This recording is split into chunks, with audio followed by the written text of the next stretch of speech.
ଆଜିର ଦୈନିକ ପଞ୍ଜିକା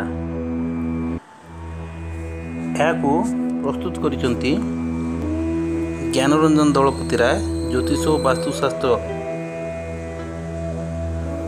ପରାମର୍ଶଦାତା।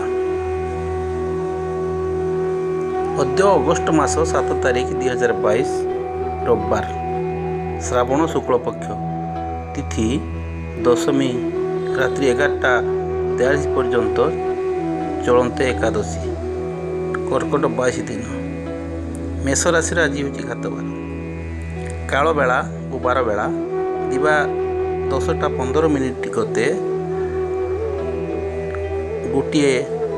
1 ଘଣ୍ଟା 28 ମଧ୍ୟେ। ଅଦ୍ୟ କଳମ ଶାଗ ଭକ୍ଷଣ ନିଷେଧ। ମେଷ ରାଶି, ନୂତନ କର୍ମାରମ୍ଭ କିମ୍ବା ନୂତନ ନିଯୁକ୍ତିର ସମ୍ଭାବନା ରହିଛି। ବୃଷ ରାଶି, ବାପା ମାଙ୍କ ସ୍ୱାସ୍ଥ୍ୟକୁ ନେଇ ଚିନ୍ତିତ ହେବେ। ମିଥୁନ ରାଶି, ମନ ଅସ୍ଥିର ରହିବ ଓ ପରିବାରରେ ବିବାଦ ଦେଖାଦେବ।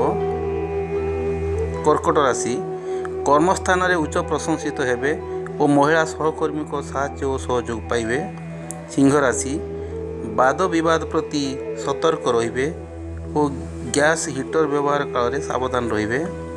କନ୍ୟା ରାଶି, ଅପମାନ, ଅପଯଶ, ଅପବାଦ ପାଇପାରନ୍ତି। ପୁତ୍ର କନ୍ୟା ଅବଜ୍ଞା କରିବେ ଓ ସେମାନଙ୍କୁ କର୍ମକୁ ନେଇ ଚିନ୍ତିତ ହେବେ। ତୁଳା ରାଶି, ବ୍ୟବସାୟରେ ଆୟ ମଧ୍ୟମ ହେବ। କର୍ମସ୍ଥାନରେ ପ୍ରଶଂସିତ ସଫଳତା ଓ ସୁବିଧା ସୁଯୋଗ ହାସଲ କରିବେ। ବିଛା ରାଶି, କର୍ମ ପ୍ରତି ଆଗ୍ରହ, ଏକାଗ୍ରତା ଓ ଆନ୍ତରିକତା ବୃଦ୍ଧି ପାଇବା ହେତୁ ସମସ୍ତ କର୍ମରେ ଆଶାତୀତ ସଫଳତା ପାଇବେ। ଧନୁ ରାଶି, କର୍ମରେ ଅନାଗ୍ରହ ଓ ବିଘ୍ନ ସୃଷ୍ଟି ହେବ। ମୂଲ୍ୟବାନ ପଦାର୍ଥ ନଷ୍ଟ ବା ଖରାପ ହୋଇପାରେ। ମକର ରାଶି, ଯଶ, ସମ୍ମାନ ଓ ସାମାଜିକ ପ୍ରତିଷ୍ଠାରେ ବୃଦ୍ଧି ଘଟିବ। ବାଣିଜ୍ୟ ବ୍ୟବସାୟରେ ଆୟ ମଧ୍ୟମ ହେବ। କୁମ୍ଭ ରାଶି, ଅଟକିଥିବା କାମ ପୁଣି ଆରମ୍ଭ କରିବେ। ବ୍ୟବସାୟରେ ଆୟ ଅଧିକ ହେବ, ବ୍ୟବହାର କମିଯିବ। ମୀନ ରାଶି, ଆକସ୍ମିକ ଧନ ଲାଭ ଓ କୌଣସି ସୂତ୍ରରୁ ଧନ ପ୍ରାପ୍ତିର ସୁଯୋଗ ରହିଛି। ବନ୍ଧୁଗଣ, ଆମେ ଏଇଭଳି କାର୍ଯ୍ୟକ୍ରମ ଚାଲୁ ରଖିବୁ।